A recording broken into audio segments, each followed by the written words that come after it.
Approximately 450 million individuals worldwide possess cryptocurrency or cryptocurrency-related assets. Bitcoin is going viral. Hundreds of millions of individuals are Bitcoin owners. The moment is right for this concept. It's also a fundamental concept. We have created technology that both empowers the individual and humanity. It gives 8 billion individuals the right to own property. For 8 billion people, it offers economic sovereignty, independence, and the guarantee of personal autonomy and dignity. And we use the internet, semiconductors, and cryptography to accomplish it. It punches all the buttons. Is that correct? It has to do with technology. It has to do with freedom. It has to do with money and empowerment. And people find those to be all fascinating subjects. Everyone, hold on a moment. Everyone knows that the cryptocurrency market is always active, but how can you pick the best newsletter for you when there are so many available? Bitcoin Zella is unique in that it is clear and simple. Whether you're an expert in cryptocurrency or completely new to it, we've created an experience that anyone can enjoy. Guess who watches over us now? Robert Kiyosaki, the author of the highly successful book Rich Dad, Poor Dad. We also want to use this opportunity to thank everyone who has put their trust in us. Best of all, comments are welcome and are free. You can receive all fresh information for free if you subscribe today. Keep ahead of the trends rather than just following them. Join Bitcoin Zella now to take advantage of the new advantage. Is it too late to purchase Bitcoin is the most important question Michael Saylor poses in today's video. Saylor contrasts Bitcoin with real estate and discusses how using the Bitcoin technique has allowed his company's stock to exceed all SP stocks. So let's go right into the video without wasting any time. Actually, all I recommend is that if you have any assets in your portfolio that you do not own, if you have 4 years worth of money that you don't need, and that's your long-term investment portfolio, you take a portion of it and you buy Bitcoin, which is digital property, if you want to hold it for more than 4 years, or for as long as possible. I would advise you to purchase some real estate for rental purposes or as a store of value if you desire a varied portfolio. Perhaps you purchase the SP index or a market basket of premium stocks that you believe will endure for a few decades. After that, you purchase collectibles and trophy assets that you wish to keep for the rest of your life. This typically included in the long-term asset basket. Bitcoin, in my opinion, is the pinnacle of humankind. Bitcoin is cyberspace and Manhattan together. Is it too late to invest in Manhattan? Is a pertinent issue when considering real estate?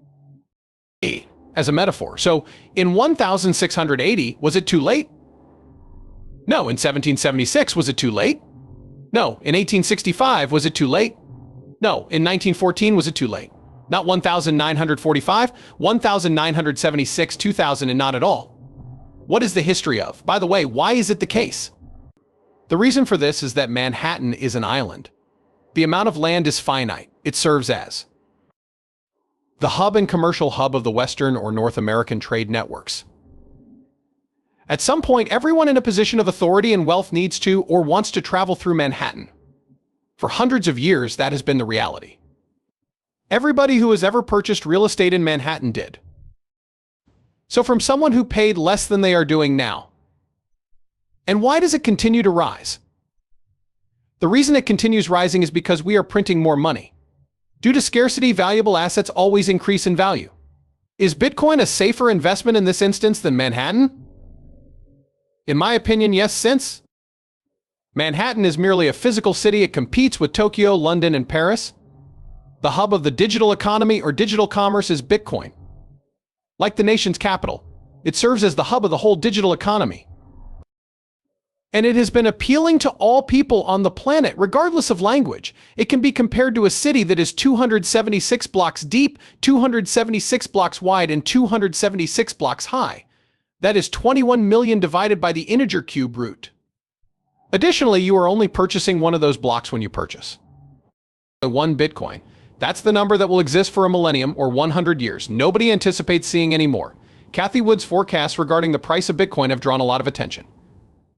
Despite the SEC's kicking and screaming, we have done the analysis and found that the projection I just gave.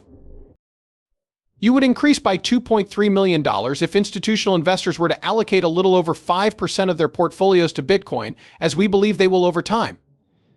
Compared to the beginning of the year, the revised projection is greater. Wood predicted in January 2024 that Bitcoin might reach $1.5 million by 2030 as a result of the SEC's approval increasing the likelihood of a bull case. The signal is now green. Wood estimated that Bitcoin may reach $1 million by 2030 before approving the spot ETF. The foundation of Wood's Bitcoin investment thesis is a high degree of institutional acceptance. Although it is conceivable that Bitcoin may reach $3.8 million in value if institutional investors dedicate 5% of their portfolios to the cryptocurrency, it is doubtful that this will occur by 2030. Even though institutional acceptance has grown dramatically in 2024, this would need to happen in the context of previously unheard of institutional landscape alterations. The forecast for 2030 also accounts for the next Bitcoin halving, which is anticipated to take place. In halvings of Bitcoin have historically been followed by higher highs and higher lows. The price may peak in 2029 or 2030 if this trend holds true until 2030, which would be in line with Wood's price forecast. A $100 investment in Bitcoin now would be worth $5,510 in 2030 if Wood is right and the price hits $3.8 million. This corresponds to an annual compound growth rate above 95%.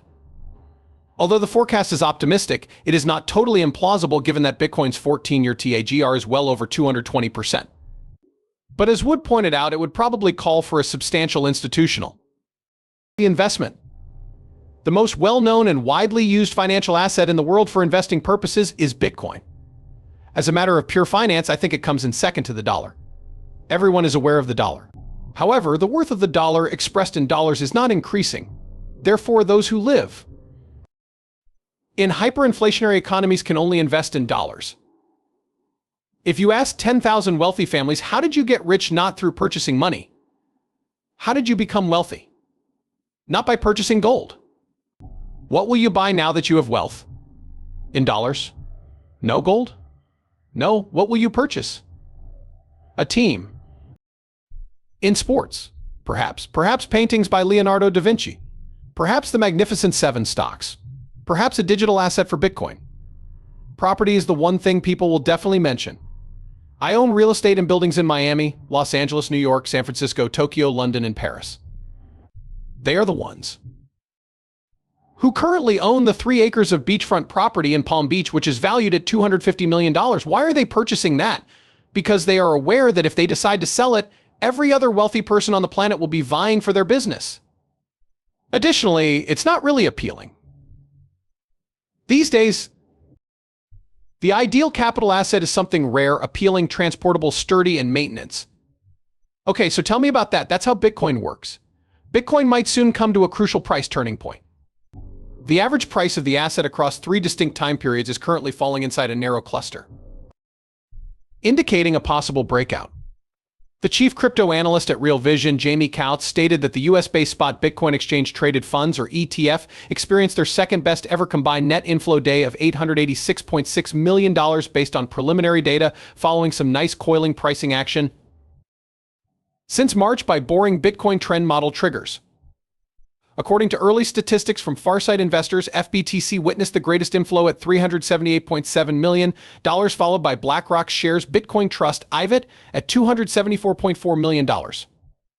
With $138.7 million in net inflows, the ARK21 shares Bitcoin ETF ARKB was the third best performer, according to Farsight data. The funds have seen net inflows of this magnitude not seen since a record $1.04 billion was received on March 12th. A day later, on March 13th, Bitcoin reached an all-time high of $73,679 in value.